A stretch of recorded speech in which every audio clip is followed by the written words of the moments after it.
Electricity obviously should be, there's this idea that in biomimicry, for example, that solutions should be nested and modular.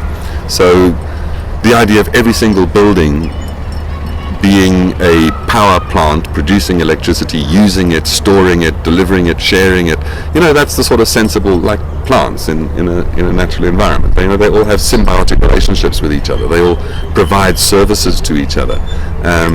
And one can imagine that same sort of thing in buildings and cities where one actually focuses. It's sort of systemic thinking, where, because since the Renaissance, we sort of developed this silo thinking, where now you're either a doctor or you're a lawyer or you're a biologist or you're a physicist, and what we're sort of realizing now is that actually what's much more important is the relationships between elements rather than the element themselves. So systems thinking is now much more concerned about understanding those relationships, and I think for me that's what makes good architecture, good urbanity, is understanding a systemic sort of system that whole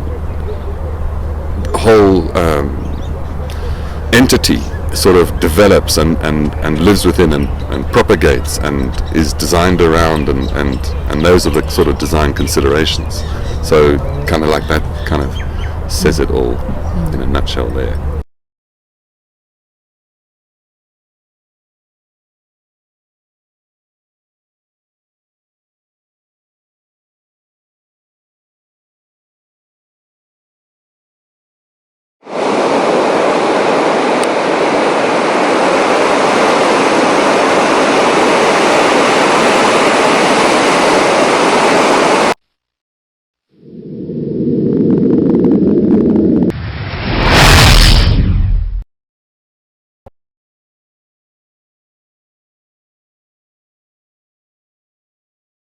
Architecture is both kind of like one of the biggest responsibilities to carry when you consider the human development and the effects of human development, when you consider urbanization, population growth, the need for further and further and further development, and when you acknowledge that sort of the resources that are being consumed, wasted through construction, demolition processes, all of this, and you consider energy and climate change and carbon, etc., through the operation of buildings.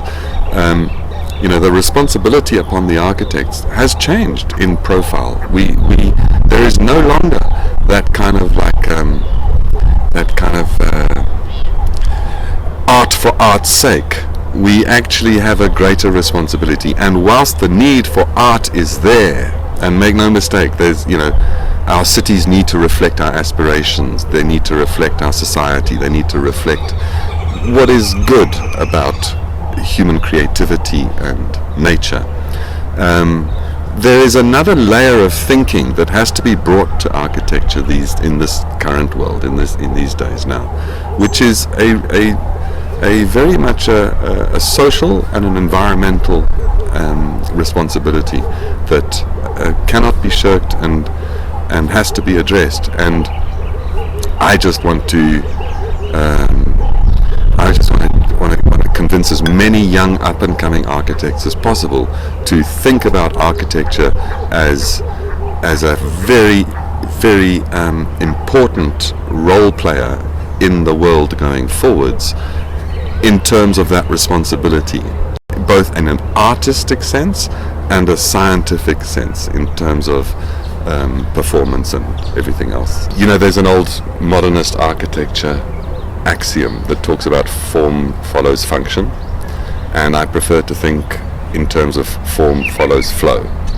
And I think about that in terms of the way the sun energy flows across a site, the way wind flows across a site, water, even people, even money, even all sorts of things. So one can sort of underpin a design in its social, economic, environmental context by considering the various different energies that are flowing and how to harness the power within that in order to generate architectural form and meaning.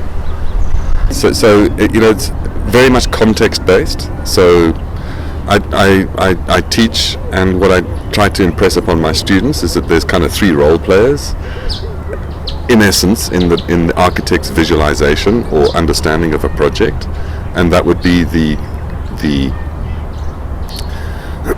the physical context of the project. So the piece of the planet whereupon it's going to happen, whether that be urban, rural, or whatever, that piece of Earth will have various different attributes and sort of qualities about it. Then there's the brief or the program or the client of the project, and their needs out of the project is a very big design driver that architects can actually use to generate form, obviously.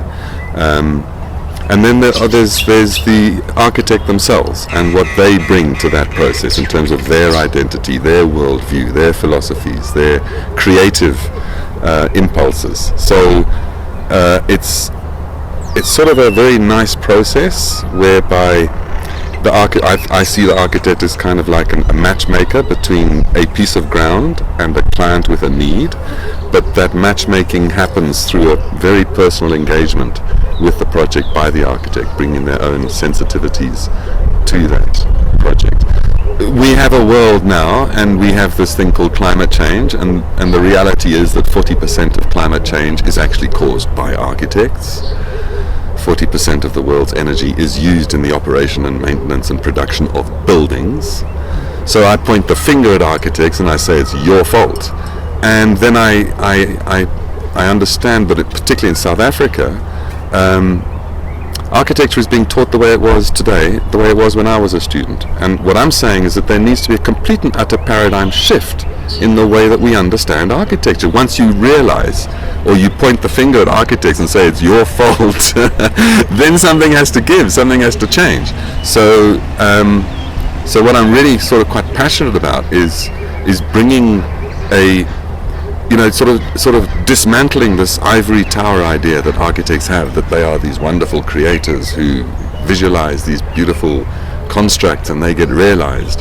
And I think, the way the world is heading is that in actual fact buildings should be designed around a table with a whole bunch of different expertise, including biologists, sociologists, physicists, and as well as engineers and architects and everywhere else. But again, bringing in that sort of systemic understanding of design and problem solving. And it's not really about creating objects anymore. That's like the time for that is gone. Yes, there are huge aesthetic and meaning and identity responsibilities on the architect to create beautiful buildings, but beauty is in the eye of the beholder, and that is a sort of subjective debate that can go on forever. So what you can do is you can justify a design through process, through an understanding of what it is that you're doing and how you arrived at that solution. And provided that there is a sort of a sensitivity and a sensibility about aesthetics and about composition embedded in that understanding, then you should be okay. And that's kind of like where I try and focus my work and try and focus my teaching, that I try and bring to students a new methodology of architecture whereby they can actually explore these contextual issues in a lot of depth, and out of those issues they can draw a systemic understanding of how the building needs to operate and what it needs to produce or do or provide, and those considerations are then the generation of form, and through that generation of form the architect brings a sense of identity and meaning and purpose to that resolution. So it's a quite a different kind of approach where there's a lot less ego involved and a lot more subtlety in sort of the generation of form and identity in architecture.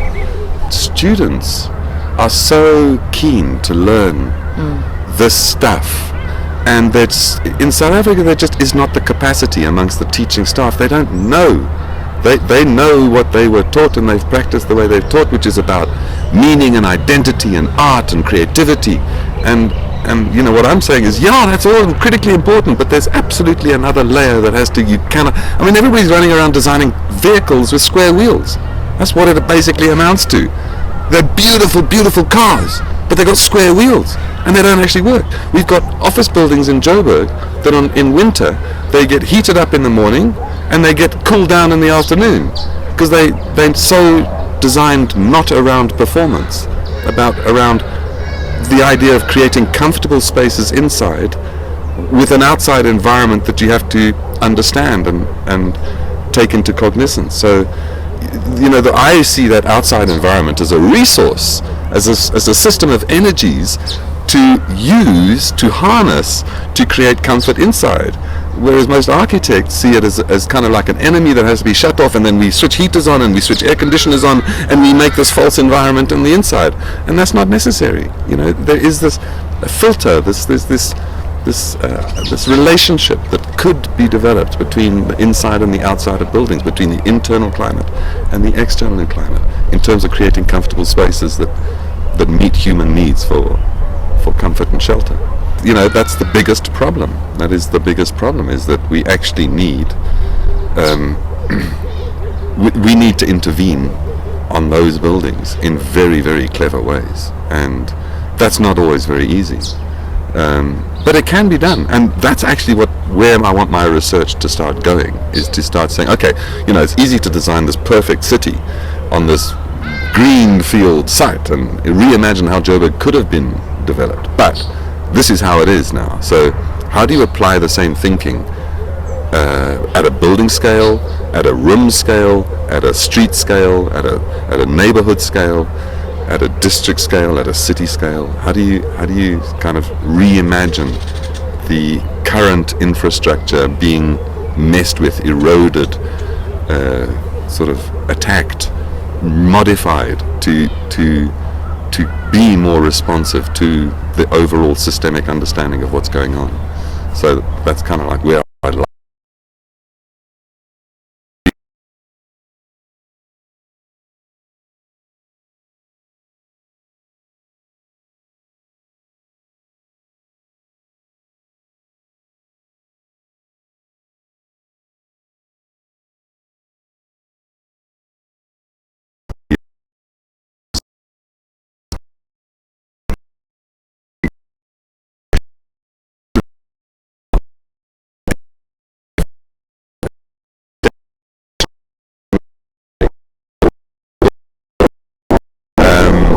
To a more human contextualized ecosystemic understanding. So things like money, aspiration, purpose, meaning form part of that contextual relationship that the building positions itself within and responds to.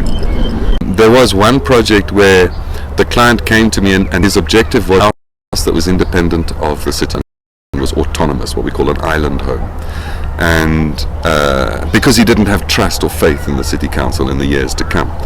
And that was the statement at the beginning of the project. By the end of the project took 2 years to design. The design process, he was a completely converted environmentalist, and he had taken on all of these other softer issue agendas about responsibility, custodianship, and etc., etc. So that was really a fantastic kind of process. Also, he was a very wealthy man, and he spent at achieving his objectives, which is an incredibly high performance house. It was a private house, and one which was autonomous. So it makes its own electricity, it makes its own water, it treats its own waste, etc., etc., etc. And it's in a suburban context here in Johannesburg. And so that was like quite an interesting project, and what was really fascinating about that was the kind of aesthetic ideals or the aesthetic identity that came out of that design process was very much a performance-based concept. Again, realized, it could have been realized in any number of ways. So the way it gets realized is influenced or sort of pushed by both my sensibilities and the clients. So it was quite nice in that sense, and yeah, and for me it's a nice project, and I was really, really fortunate that to be given that opportunity to actually work something through right to the very nth degree of realization. So it was a very satisfying process, and kind of like it was from there that my interest then moved on to cities, because I kind of like, okay, that's cool, nailed it, time to get on. You know what I mean? My interests have quite largely, or are busy largely moving from understanding buildings in this way to now starting to look at cities this way. And in fact, I'm kind of like starting to research and focus on the idea of how we as people can develop sustainable cities which respond to this contextual understanding of ecosystemic, in terms of environment, human-made environments, things like politics, economics. I'm very interested in biomimicry, and there's the biomimicry. There has been a city designed upon biomimicry principles. It's also been used in Cape Town for the upgrading of certain areas. So those kind of projects one finds really, really interesting. I don't, I kind of like take a slightly different slant to that, because as an architect, my interest lies in a whole range of influences